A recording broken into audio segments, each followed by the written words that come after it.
Hello, good morning, and welcome to Unacademy, a one-stop destination for the English medium civil services aspirants. Let's get started with the analysis of today's The Hindu newspaper. These are the topics that we shall be discussing today. And if you want the PDF of this session, it will be available on my Telegram channel. The link to join the Telegram channel is provided in the video description. Let's get started and let's look at topic number one. Next census to conclude by March 2027, says the government. And this will be the first census in independent India, which will also enumerate castes in India. What is the implication? All that is something that we will discuss now. Census in India is conducted by Registrar General and Census Commissioner. And this office comes under the Ministry of Home Affairs. An important fact may be relevant for your prelims examination. And in India, the census is carried out according to a law called the Census Act of 1948 and the Census Rules of 1990. If you look at other countries, such as United States or Japan, in these countries, either the constitution or their laws mandate that census should be carried out every 10 or 5 years. So it is a constitutional imperative. It is a statutory imperative that you need to conduct census exercise in these countries after an interval of, let's say, 10 years or 5 years. In India also, census is a decadal exercise, which means conducted every 10 years. But one important fact that you must remember is that neither the rules of 1990 nor the law of 1940 makes it mandatory to conduct census every 10 years. All it says is that census will be conducted by the Registrar General and the Census Commissioner, and the census is normally carried out in two phases. But it is not mentioned in the law or the rules that necessarily census is to be carried out every 10 years. But we have been carrying out census every 10 years. For example, in the colonial India, the census exercise began in 1872, but it was not conducted in the entire country. Then the census was carried out in 1881. Excluding Kashmir, it was carried out throughout the territory of India. So this was the first synchronous census which was carried out in 1881. Then when the census was carried out in 1891, this was also conducted in Upper Burma. It was conducted in Kashmir as well, and it was conducted in Sikkim as well. And then going onwards, this census was carried out every 10 years, meaning it is a decadal exercise. And then the census was carried out in 1931. And if you recall, 1931 was also the year where civil disobedience movement was at its peak. And this was the census where caste data was also enumerated. That means when you are asking questions, when the enumerators ask question to the people, questions related to their caste was also asked, and that was enumerated as part of the census exercise. But when the census was carried out in 1941, this caste question was not asked. Why? Because the colonial government at that point wanted to cut down the costs because 1941 was the time when World War II was ongoing. And in the independent India, when census was carried out from 1951 onwards, we were asking questions only with respect to SC and ST. So other caste details were not enumerated. And this carried out till 2011. After 2011, the census, which is a decadal exercise, was to be conducted in 2021, but it was postponed. It got delayed because of the COVID-19 pandemic. And then there has been a delay, and now the government is saying that we will conclude the census by the year 2027. And then immediately the findings will be published. and then there are some challenges, there are some issues which we need to address in this lecture. The point is, two phases of the census. The first is house listing and housing census, which means all the houses, all the establishments will be identified, mentioned in the schedule, and then 6 to 8 months later, population enumeration will begin. And this is where enumerators will ask questions such as what is your age, such as what is your caste, whether you belong to SC or ST community, what is your mother tongue. Similarly, questions related to the literacy. What is your economic status? For women, questions related to their fertility. All these questions will be asked, enumerated, and this will be the first time when this entire exercise will be conducted digitally. So, long story short, the government has decided that we will start the census exercise and we will conclude it by 2027. And this will be the census where caste data would also be included, which means not only SCs and STs, but other castes as well, all the other OBCs as well. The last time it was done was in 1931, and for the first time in the independent India, caste data will also be enumerated as part of the census exercise. Why this becomes important and significant? Unless and until we know the population figures, unless and until we know the population data, the reservation for SCs and STs in Panchayati Raj institutions and in urban local bodies would be more or less meaningless, because we are reserving seats for SCs and STs in Panchayati Raj institutions and urban local bodies in proportion to their population. For that, we need the authentic latest data that will be captured through the census, which will be concluded in 2027. Similarly, 106th Constitutional Amendment Act, which mandates, which was enacted in 2023, which mandates that one third of the seats in Lok Sabha and legislative assemblies shall be reserved for women. This women's reservation can only be implemented once the census exercise is conducted, and this census exercise will be followed by what is known as delimitation. And on this delimitation, there can be a controversy.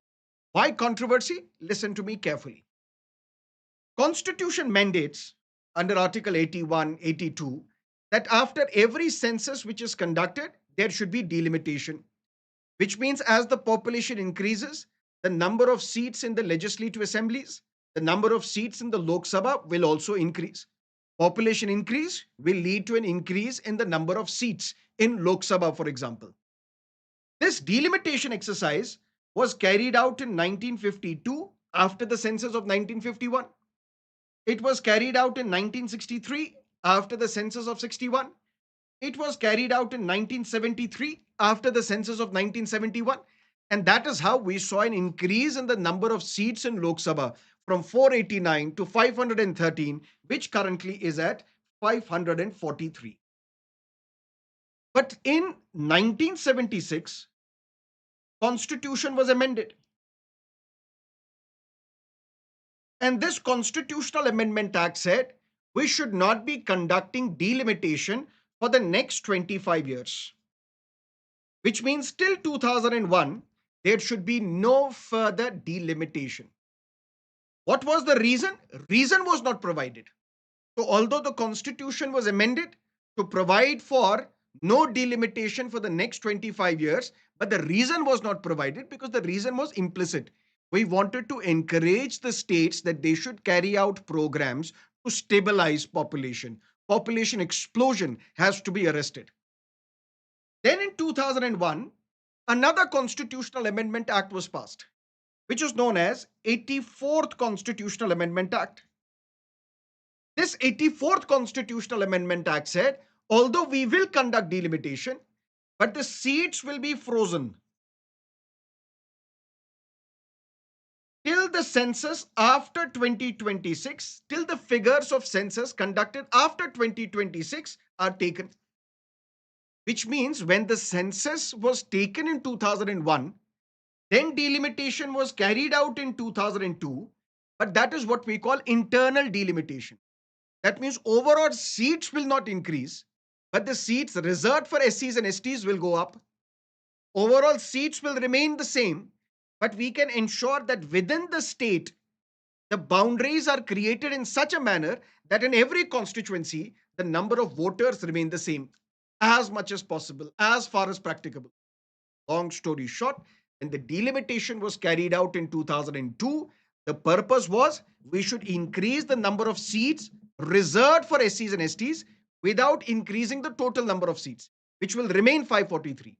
And we will conduct delimitation, but in such a manner that although number of seats will not increase, but within the state, every constituency is equally divided in terms of population as much as possible, as practicable as possible.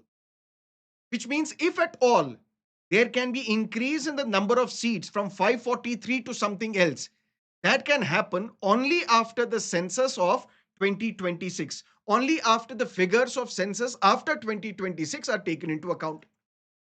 Which means in an ideal world, census after 2011 should have been conducted in 2021, then would have been conducted in 2031. Which means if at all there is a change or increase in the number of seats in Lok Sabha, that could have taken place only after 2031. But since 2021 census got postponed, delayed because of the COVID-19 pandemic, and now it will be concluded in 2027, which means after the census figures of 2026 are known, then we can conduct delimitation. Which means now the ball is set to roll for a delimitation exercise, which may be conducted after the census of 2027. Which means in 2029 Lok Sabha elections itself, we may see women's reservation. We may see increase in the number of seats in terms of population. And this is where southern states, particularly Tamil Nadu, will be up in arms against the center because they fear that if population becomes the criteria for increase in the number of seats in Lok Sabha, southern states will take a hit and the northern Hindi speaking states will see an increase. According to various estimates, if the delimitation exercise is carried out, it will lead to an increase in the seats for UP, for Madhya Pradesh, for Rajasthan, for Bihar, and the losers will be the southern states, which is Tamil Nadu, which is Kerala, which is Andhra Pradesh, which is Telangana, which is Odisha as well, which is Karnataka as well. And these southern states are saying that you are basically penalizing the good performing states because the southern states have effectively implemented family planning programs. And when family planning programs have been effectively implemented, we have seen population has stabilized in our respective states, but there is still no population stabilization which has taken place in the northern parts of the country, particularly in the Hindi speaking areas. So this may open up another Hindi v non Hindi debate.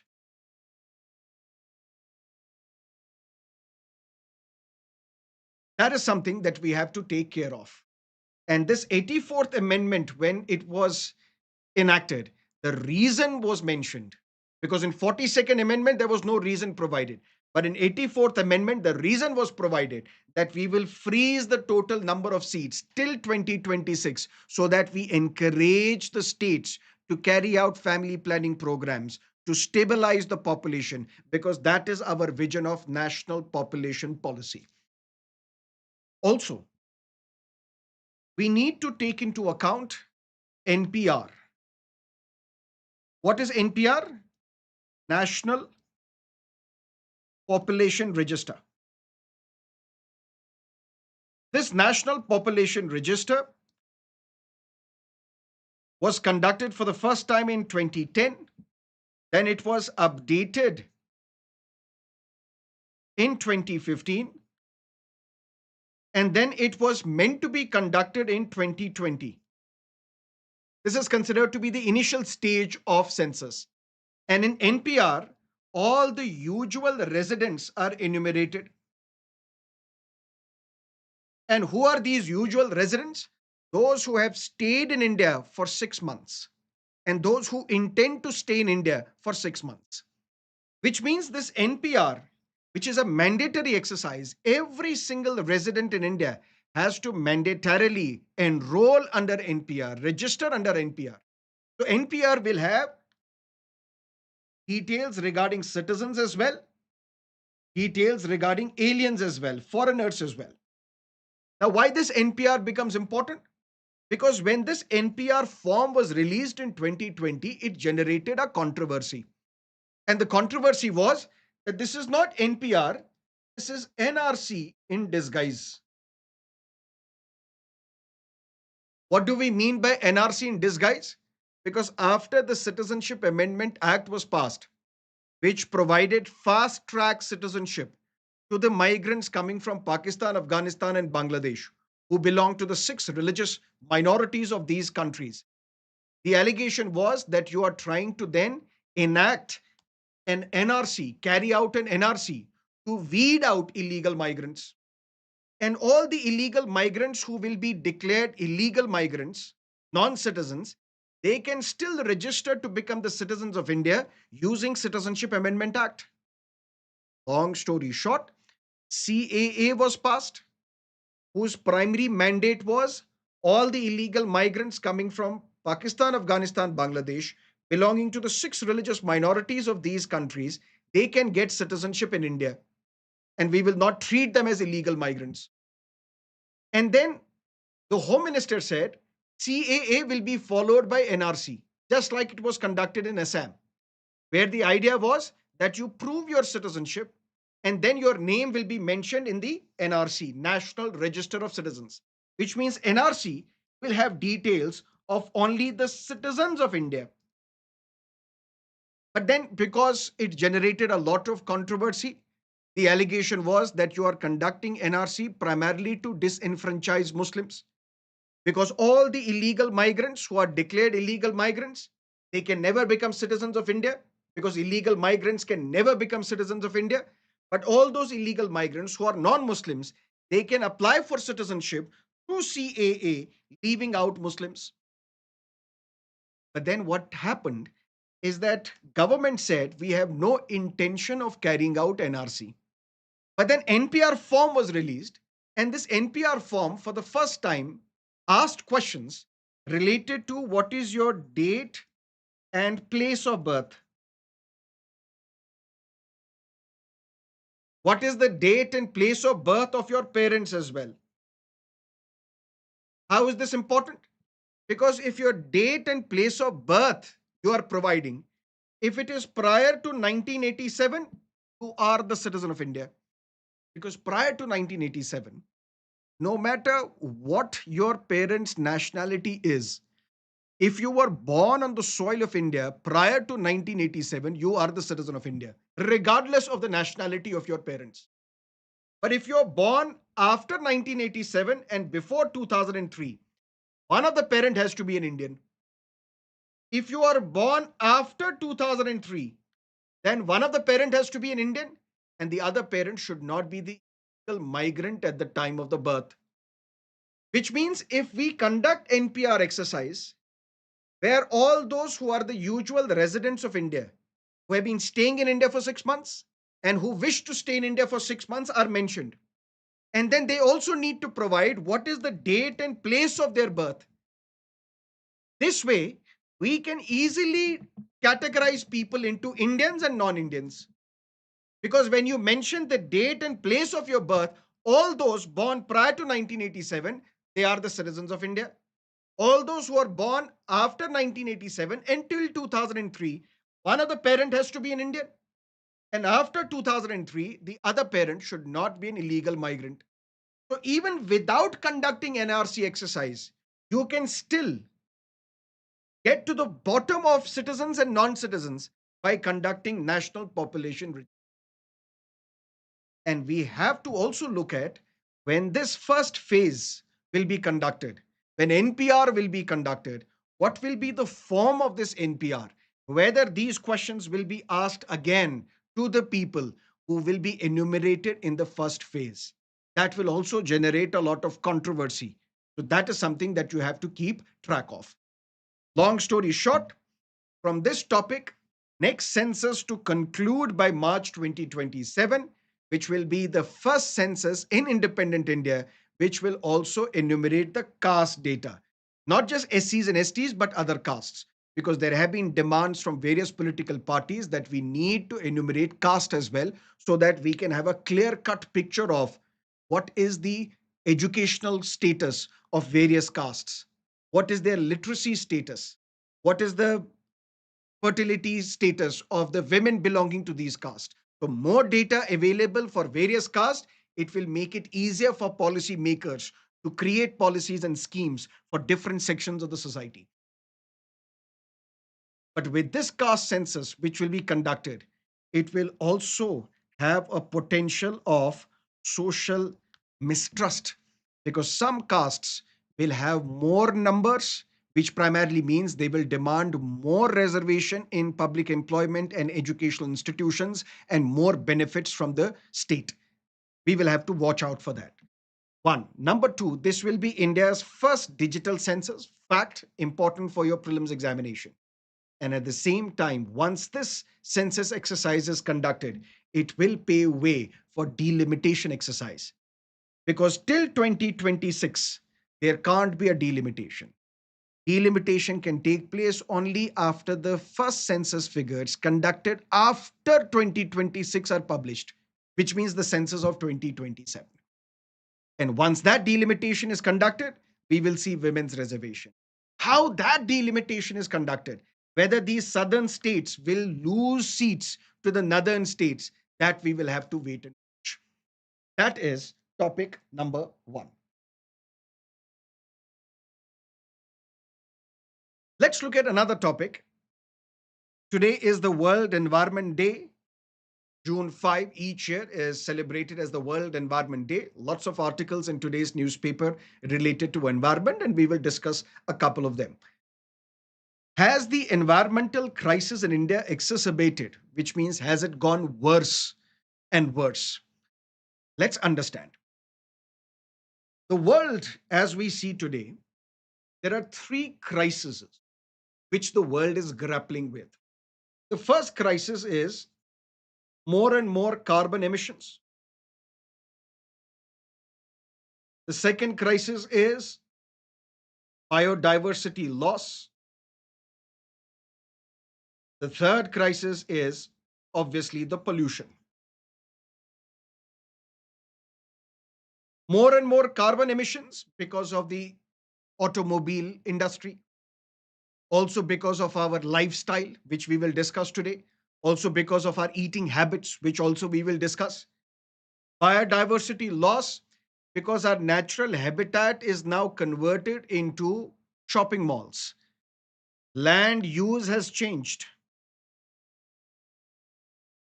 That is something which is leading to biodiversity loss. But there are some other implications as well, which we will discuss. And pollution, Delhi consistently has been ranking as the world's most polluted capital.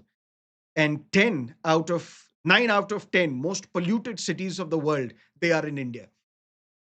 But to understand this topic, you need to understand two important terms. One is global south, the other is global north. What is global north? The countries north of the equator. These are the developed countries, for example, US, for example, Europe, for example, Japan. Global south, developing countries such as India,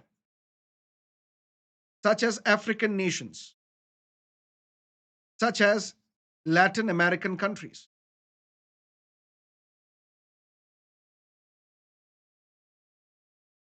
The biggest pollutants in the history of mankind have been these global north countries, because they industrialized much ahead of other countries.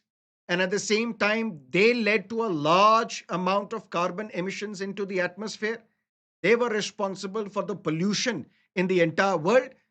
But now they are becoming the custodians of climate change, ecology, environment, and they are pressurizing these countries of global south that you limit your carbon emissions, you go for green technology, and at the same time we will not transfer you the technology, but you do it on your own because we want to preserve the climate of this planet. We want to ensure that the life continues to flourish on this planet. So global south, global north, that is something that you have to keep. That's number one. Number two, what is the India's per capita carbon footprint? India's per capita carbon footprint, how do we define it? Carbon dioxide emissions produced per person in a year. That's what we call the carbon footprint. If you look at this article, it says that India has a smaller per capita carbon footprint, which is 1.9. But if you look at United States, it is much higher. And why do you think that India's per capita carbon footprint is lower than that of United States? For that, you need to understand that India is a developing country and US is a developed country. How does that matter? In India, what is the number of cars per 1000 population? Cars per 1000 people. It is 22. And in United States, it is 800, which means private cars are more in number in United States per population as compared to India, which means more cars, more carbon dioxide emissions, more highways, which primarily means long commute, and ultimately it leads to more carbon dioxide emissions. And in India, at least in rural areas, what we see, people resort to public transport more than private transport or individual transport. Although this is changing. This is changing because of rapid urbanization in India. This is changing because in rural India also, two wheelers are being purchased in large numbers, and two wheelers are more contributing to carbon emissions than four wheelers. So, although it is changing, but India still has low per capita carbon footprint as compared to United States. In United States, they use more appliances in their homes. When they use more appliances, which means they consume more electricity, which means more carbon footprint. They're mostly meat eaters, and meat has a high carbon footprint. These are the factors which are contributing to high carbon footprint in United States as compared to India, although this is beginning to change in India as well with rapid urbanization. But then something else. There is something called fast fashion.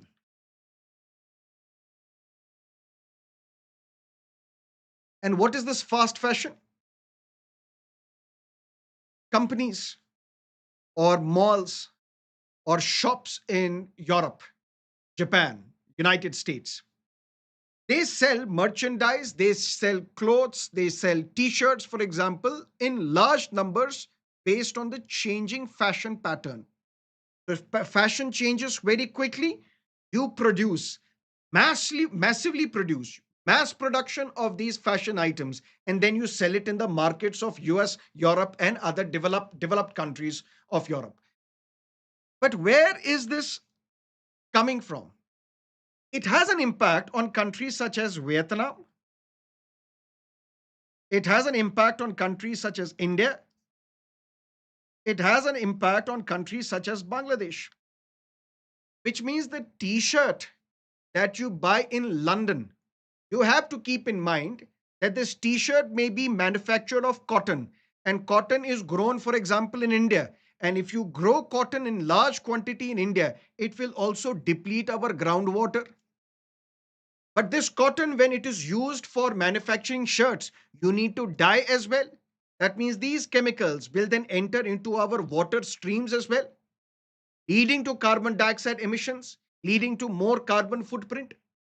So the beneficiaries are these countries in Europe. But then who is sufferer? Sufferers are these countries which are developing: Vietnam, Bangladesh, India. For example, tanneries that we have in Kanpur, where leather is dyed for export. These tanneries in Kanpur, they are also releasing chemicals in water bodies.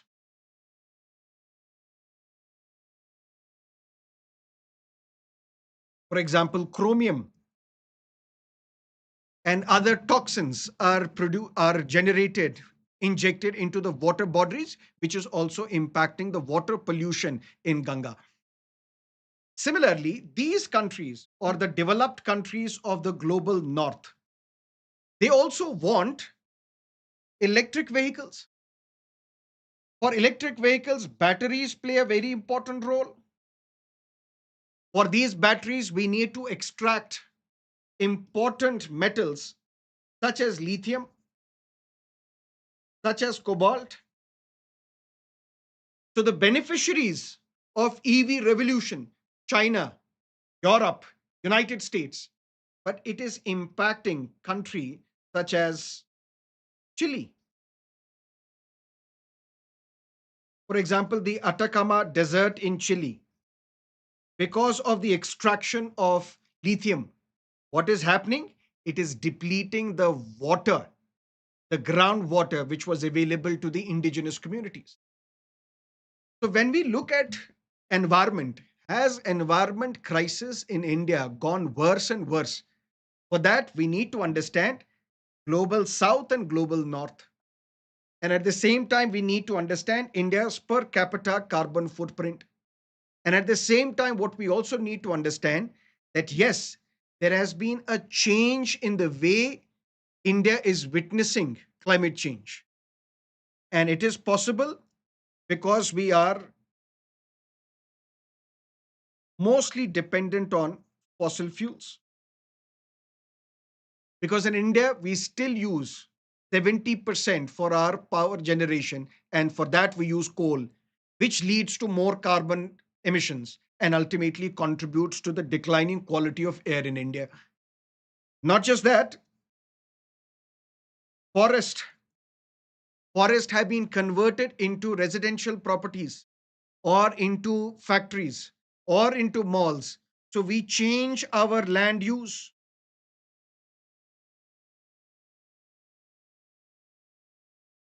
And not just that, we are going for monocultures, where a single crop is grown on a particular piece of soil, which primarily means that it will deplete the fertility of that soil, the high content of resources in that soil, organic matter in that soil. It will deplete the water table as well. All these things put together, untreated sewage, even at your homes, we have seen clear cut demarcation of waste, segregated into dry waste and liquid waste, segregated further into various different kinds of wastes. Same time, this is not treated well, which primarily means that this untreated waste gets into our water bodies, and this environmental crisis further exacerbates. Top of that, what about e-waste? India is fast becoming the dumping ground for e-waste, which is generated from United States. So these developed countries, they consume a lot of electronic items, but then these electronic items are dumped as e-waste in different parts of the world. And the losers in this case are countries such as India, countries such as Ghana, countries such as Nigeria. That is also something that we have to take into account, which means there are countries which are developed and they have misused, overused, hyperused, and abused our environment. And now they are claiming to be the sole repositories of logic to conserve this environment, to safeguard our environment. They are the biggest polluters. And that is why we have been repeatedly asking for common but differentiated responsibility. More onus should be on these Western developed countries that they have to transfer their technology to developing countries so that we can save our planet. And our planet is fast becoming unlivable. Has the environmental crisis in India exacerbated? Yes, it has. And that is what we see in droughts, in floods, flash floods as well. And we have seen depleting quality of groundwater, and pollution is at another level. Most polluted cities of the world you will see in India. But for that, the global north cannot shy away from its responsibility because they have been the biggest polluters of environment. That's something that we need to understand from this topic. Let's look at another editorial falling short. India must ensure technology transfer in the EV segment. If you are an automobile enthusiast, you might have read about two things: CBU and CKD, completely built units and completely knocked down units. For example, you are buying a car, the newly launched Volkswagen Golf. It will come to India as a completely built unit.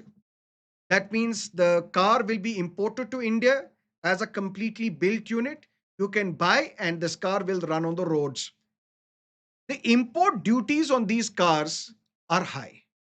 That is why these cars become costlier. That is why a slightly above than 4 meter Volkswagen Golf will cost you more than 55 lakhs in India, which may cost you 30, 35 odd lakhs in Europe because the import duties are very high. Then we have completely knocked down units, which means parts of these cars are imported to India and this car is then assembled in India. There is less import duty on these parts because it does not come as a completely built unit. And it also leads to employment opportunities in India because some of these parts may be locally manufactured. These parts are to be assembled together to make a car. For that, we need people in India, the local domestic workers who will contribute to it and localize, assemble these cars in India. So, which means these completely knocked down units cars, they are cheaper as well and they generate employment opportunities in India as well. But what about EVs? Electric vehicles. Electric vehicles, these are our answer to green technology or green commute, which means they won't use the fossil fuels, which means these will be better for environment, green cars. Although there is a dispute to that as well. Dispute in the sense, for EVs, the most important component is battery. These batteries will have a short shelf life as well. Then what will happen to these batteries? These batteries will have to be thrown out, which means it will generate more electronic waste as well. And to manufacture these batteries, we need rare earth metals as well. We need lithium as well. We need cobalt as well. And ultimately, it will have an impact on the environment as well because extraction is to be taken care of. So, be that as it may, although EVs, because they won't use fossil fuels, we can reduce the amount of pressure on environment because of fossil fuels, and fossil fuels are non-replenishable, which means there will come a point where we will have no fossil fuels. Then what are we going to do? For that, we need an alternative, and an alternative is in the form of electric vehicles. But these will also have an impact on environment, but at a different level, not as compounded as the fossil fuel technology that we use. If you look at China, China started this EV revolution or started subsidizing electric vehicle manufacturers long time ago. maybe in 2009. Until date, China has given incentives to these manufacturers to the tune of 230 billion. So in the last 15 years, which is most by any country, China has given incentives and subsidies to EV manufacturers to the tune of 230 billion. And that is why you see the biggest adopter of EV is China. And they have a revolutionary manufacturer in the form of BYD, Build Your Dreams. It's an EV car manufacturer. Then we have Tesla from United States, Elon Musk. Now a new policy has been created, conceptualized by the government, which is trying to give boost to this electric vehicles segment in India. This may not help bite BYD. Why? Because it is Chinese and there are restrictions to the Chinese businesses in India. This will not help Tesla as well because the government has said, the minister has said, Mr. Kumaraswamy, that Tesla does not want to locally manufacture in India. It is more interested in setting up showrooms and sell these Tesla cars as a completely built unit in India. For such things, we don't have the incentive. But for these completely knocked down units, we may have an incentive. But to an extent, we will have an incentive for these completely built units as well. If you invest in India, so all these global EV manufacturers, if you want benefit, because right now we impose 70 to 110% import duty on these completely built units into India. If you want, we will impose only 15% import duty on these CBU in India, provided you set up factories in India and you ensure that you locally manufacture them over a period of time. You invest in transfer technology in India. And this transfer technology should be mostly into batteries because batteries are the most critical component of these electric vehicles. What are we trying to understand? First, you need a clarity. What is a completely built unit and what is a completely knocked down unit? Then you need to understand that if it comes to China, China has provided subsidies because this will involve subsidy. When you are lowering the import duty, when you are giving subsidy, because if you buy a two-wheeler or a three-wheeler or a four-wheeler, which is EV, we will subsidize you. So for this, we need subsidies. China has been given subsidies to the tune of 230 billion since 2009. United States started slightly later, but United States has also given a lot of subsidies to these EV manufacturers. But China is the biggest mover, has the biggest advantage in this EV industry. And this is reflective in the data. Data in the sense, in 2024, out of 17 million global EV car sales, China alone accounted for 11.3 million car sales, EV car sales, most by any other country, followed by United States, Europe with 3.2 million, and then United States with 1.5 million, and then the remaining for the rest of the country. Which means of 17 million EV sales, global passenger car sales, China has accounted alone for 11.3 million car sales. And what China did, China attracted these global manufacturers, but then locally got these EVs manufactured because of transfer of technology. And it ensured that these batteries investment will be made on creating a solid battery manufacturing units in China. And today, China is at a different level in EV market than any other country of the world.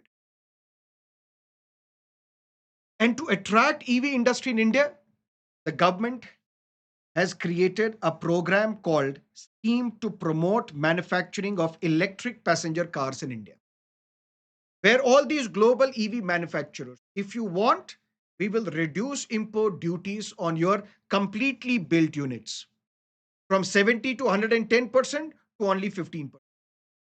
But for that, what you need to do, You need to invest in India. Invest in the form of you need to ensure that for the next 3 years, you are investing 4,150 crores in India. And then this is an EV car made up of 100% parts, components, equipments. 25% of these parts should be local. Over a period of time, it should go to 50%. Listen to me carefully. What is this incentive for these global EV manufacturing units? That you come to India, but you start manufacturing in India. And how can you manufacture? You have to set up plants. You have to start investing 4,150 crores in India. Then you need to ensure that the parts that you are using in this EV car, 25% should be made in India. Then for the next 2 years, 50% should be from India. That means this is what we call domestic value addition.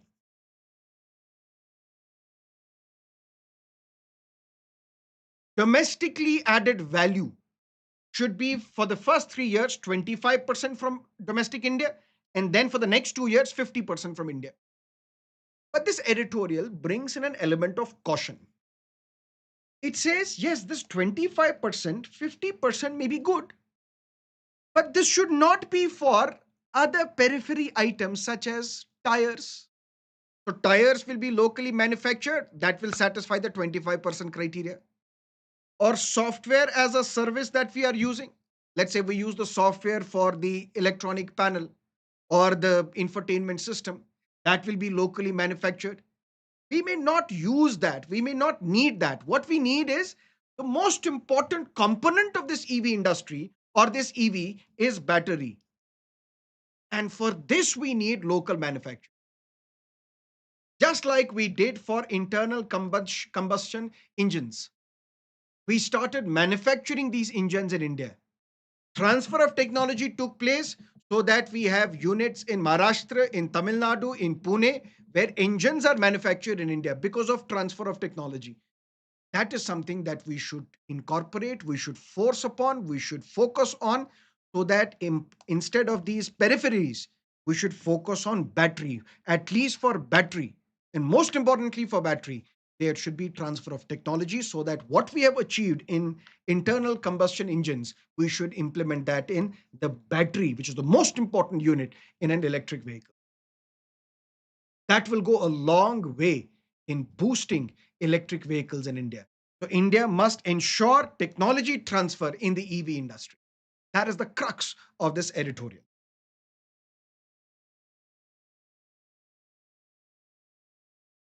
Okay, great. This is the practice question for your mains examination. India's recent EV policy measures are a step forward, but without focused efforts on technology transfer and battery manufacturing, the country may remain a peripheral player in the global electric revolution, vehicle revolution. Comment and write an answer to this question in 250 words. Let's look at another topic. And as I told you, we are celebrating the World Environment Day on June 5th, aiming for an era of biohappiness in India. For example, for example, you are in a village in Arunachal Pradesh, and for your breakfast, you won't see cornflakes or sandwich. What you see, wholesome foods in the form of sprouts, in the form of veggies, which are locally grown within the radius of 2 kilometers and which does not have even a simple drop of chemicals and fertilizers. How beautiful it would be. And that is what these two writers saw in Arunachal Pradesh. And these foods, which are locally grown, these green plants, which are locally grown, these have enormous nutritional value, but only the locals know the value of it. And when these locals will die, they will not be able to transfer it to others. So this traditional knowledge related to these crops will extinct. Species become extinct. And this agro biodiversity that we have may also become extinct, and we need to do everything within our command to preserve it. Look at India. India is a diverse country, and diversity is not only in terms of religion, that India is a land of different religions. Diversity is not only in terms of the number of castes that we have, the tribes that we have, the number of languages that we speak, the number of dialects that we have, the kind of food that we have. It is also agro biodiversity. India has just about 2% of the global land. But even then, 8% of the global biodiversity you see in India. For a smaller patch of land, this much biodiversity, we need to preserve it as well. Not just this, it is one of the 17 mega diverse countries of the world because of this massive diversity that we have. There are 36 global biodiversity hotspots, which you are aware of. Out of them, four are in India. And look at this diversity, and this diversity in terms of biodiversity, which the local population they are aware of. We need to ensure that the traditional knowledge about this biodiversity is passed on to the next generation. And when it is taken care of, we will become sustainable in food. And this will be sustainable food development. Unfortunately, in India, what has happened is we have been over reliant on three crops, which is rice, wheat, and maize. And you would know that the impact of the first green revolution was also on predominantly rice and wheat because we wanted to become self sufficient in food. So, when high yielding variety of seeds were given to the farmers, particularly in the green revolution belt of Punjab, Haryana, or Western UP. So, one thing, this green revolution targeted these high intensive crops in some regions in the North India, and we somehow neglected our traditional agro biodiversity in terms of the kind of beans that we have, millets that we grow, legumes, green leafy vegetables that we have. And if we overly rely on rice, wheat, maize, it is also leading to diabetes. It is also leading to obesity. But if we follow our traditional sources of food, they are proteinaceous, balanced food as well, and they won't lead to the high lifestyle diseases that we are frequently encountering now. Plus, this traditional crop that we have, agro biodiversity, the traditional one that we have, it is resilient to climate change as well. Because the vagaries of climate change will lead to monsoonal failure, which will affect our rice, wheat, and maize. But this traditional biodiversity that we have, it is resilient to climate change as well. And then this modern agriculture that we have been focused, high intensive, it needs more fertilizers. It is depleting our water table, particularly in the North India, and it provides benefits only to some regions in India, which means the benefits are unequal because we have been overly focused upon these rice, wheat, and maize. Then what about NUS, underutilized crops that we have, also referred to as neglected and underutilized species, which we are now calling orphan foods or orphan crops because we have been neglecting these crops. But now, over a period of time, these orphan crops are being referred to as opportunity crops because there is a tremendous opportunity in these crops. These are resilient to climate change. These are more nutritious, providing a balanced nutrients to the people. And at the same time, these can be adapted to local environments. How? Listen to me carefully. A case study. Holy Hills in Tamil Nadu. Traditionally, these people would cultivate millet. But because of lack of awareness about millets and because of less output that is generated, less money which you can earn, people started shifting to cash crops such as pepper, cassava. And what it leads to? Loss of biodiversity, the agro biodiversity that we have, which means now we are shifting to other crops. We have neglected the old ones. Then there was an intervention by the agricultural scientist MS Swaminathan Research Foundation. They empowered women. They included the locals because they have the traditional knowledge about these crops, orphan crops or opportunity crops, millets, for example. And when locals' traditional knowledge was utilized, they started empowering women. They started putting more emphasis on the research of millets. It provided good income to the farmers. It improved the health of the soil as well. And the entire community became resilient. And maybe this is what we need to incorporate in the rest of the country so that we empower the locals, we utilize their traditional knowledge, we empower the women, we improve the soil health, and we make the entire community resilient. So instead of focusing on high intensive crops, we should also be conserving our agro biodiversity. And if that is taken care of, we are able to provide balanced, nutrient rich foods to our children, which will be less of chemicals and fertilizers and will be more organic in nature. And this topic, is it relevant for your exam? When millets were popularized by the government, when millet dishes were provided to the attendees of G20 summit in Delhi, then a question millets was asked in your mains examination in 2020. Explain the role of millets for ensuring health and nutritional security in India. Answer in 150 words, 10 marks question. That is how you will have to link the topics in the newspaper with your syllabus, and you can expect a question in your. Okay? Then let's look at few prelims based topics.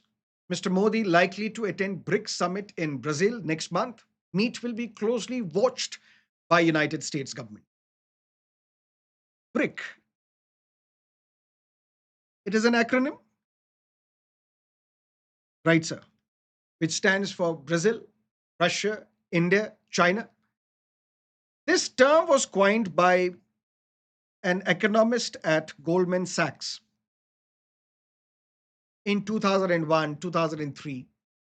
And this economist from Goldman Sachs looked at these countries and said that these countries have developed their economy and they are growing well in their respective fields. So these are the countries to watch out for. And then formally what happened? BRICS got created in 2009. Initially, it was a group of Brazil, Russia, India, China, the emerging economies. Then we saw the addition of South Africa in 2011, and that's how it became BRICS. Then a summit was conducted in Johannesburg in 2023, and from 2024 onwards, six more countries got added to this BRICS. Which are these six more countries? EEIISU, Egypt, Ethiopia, Iran, Indonesia, Saudi Arabia, and United Arab Emirates. So BRICS is now consisting up of 11 countries. The original four, Brazil, Russia, India, China, followed by the addition of South Africa in 2011, and then by the addition of six more countries in 2024, which means these were the six latest countries which were added. What is the objective of BRICS? The objective is that they want to strengthen each other's economy, social cooperation, political cooperation, economic cooperation as well. These are the three areas in which these countries will cooperate with each other. But at the same time, they want to strengthen these international institutions where global south is being neglected. And these institutions are dominated by the global north. Institutions such as United Nations, International Monetary Fund, World Bank, World Trade Organization. You will always see a European heading an IMF and an American heading the World Bank. So these institutions, international institutions, are dominated by the global north. And then these countries of the global south, they want to come together to ensure that we also have a voice in these important institutions. And for that, we have BRICS. But the point is, India, we have imported S-400 defense system from Russia, despite the fact that there is a law in United States called CAATSA. CAATSA stands for Countering America's Adversaries through Sanctions Act. This act, which was passed in United States, empowers the US president that if you want, you can impose sanctions on those countries which conduct significant transactions with our adversaries. And who are our adversaries?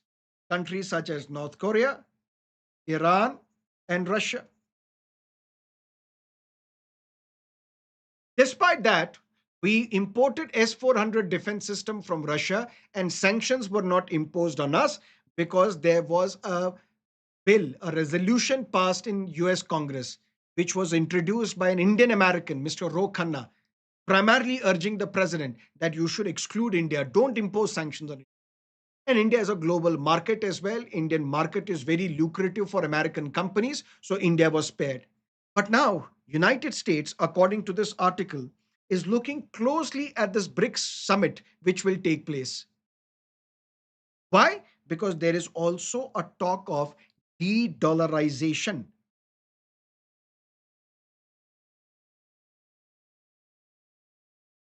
De-dollarization, these countries, according to various reports, they are planning that we should not use dollar. Maybe we can use our national currencies for international trade.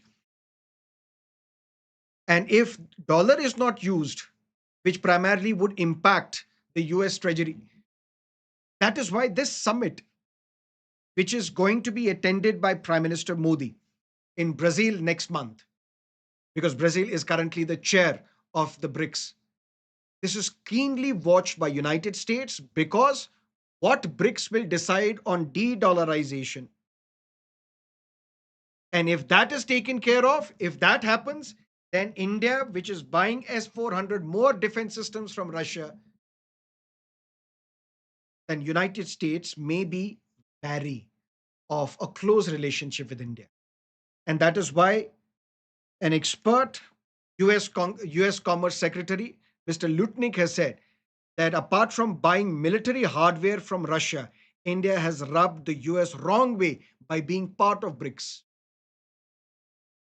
So, this is where international diplomacy will be put under test, which is when Mr. Modi will attend this BRICS summit in Brazil next month. And on BRICS, there was a question asked in your prelims examination in 2020. So factual information regarding BRICS is something that you have to keep track of.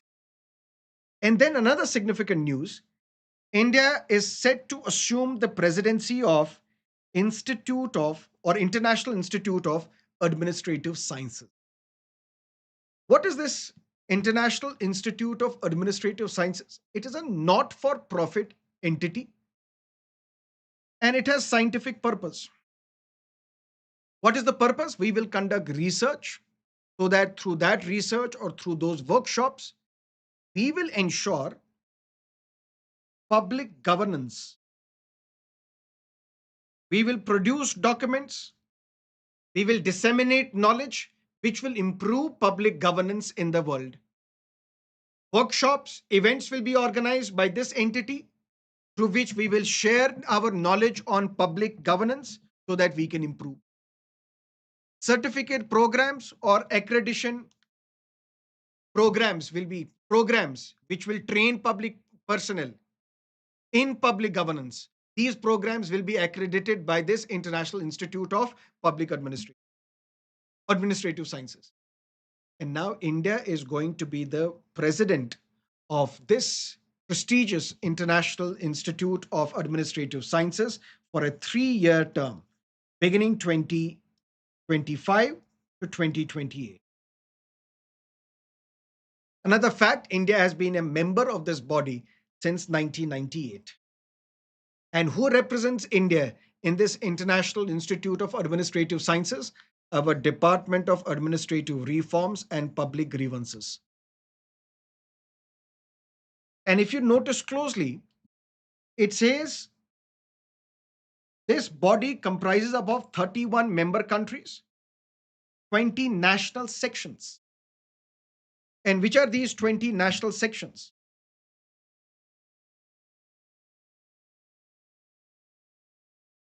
For example, public universities who represent the government, their respective governments in this body. For example, we have Chinese Public Administration Society. For example, we have Austria's or Hungary's University of the Public Service. Although these facts are not important, but this is just to give you an idea. What do we mean by national sections? Long story short, this is an International Institute of Administrative Sciences. This is a not-for-profit entity, which is not part of United Nations, but it works closely with United Nations. It is not affiliated with United Nations, but it works closely with them. Sometimes these statements are asked in the exam to confuse you, so you have to be absolutely clear. This is an International Institute of Administrative Sciences. It is a not-for-profit entity. It is not affiliated to the United Nations, but it engages with United Nations work. India has been a member of this body since 1998. India is represented at this body by the Department of Administrative Reforms and Public Grievances. This international body consists of member countries such as India. It consists of 20 national sections, which means some public universities or public bodies such as Chinese Public Administration Society, Hungary's University of Public Services, and then it has some academic centers. Academic centers, these can be non-governmental as well. Organizations with a global scope, whether governmental or not. That means you don't have to be necessarily a governmental entity to be part of it. Such as China's National Interdisciplinary Institute on Aging, it is also part of this entity. Similarly, Moroccan agency is also part of this agency, although they are non-governmental. So some member states, which are the countries, some public universities or agencies representing their respective governments, or there can be those entities which are not governmental. They have a global scope. They can also be part of this International Institute of Administrative Sciences.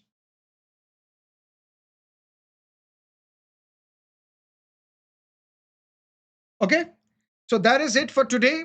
Thank you so much for being with me, staying with me. I will see you again 10 o'clock in the morning tomorrow. Till then, have a great time. All the best.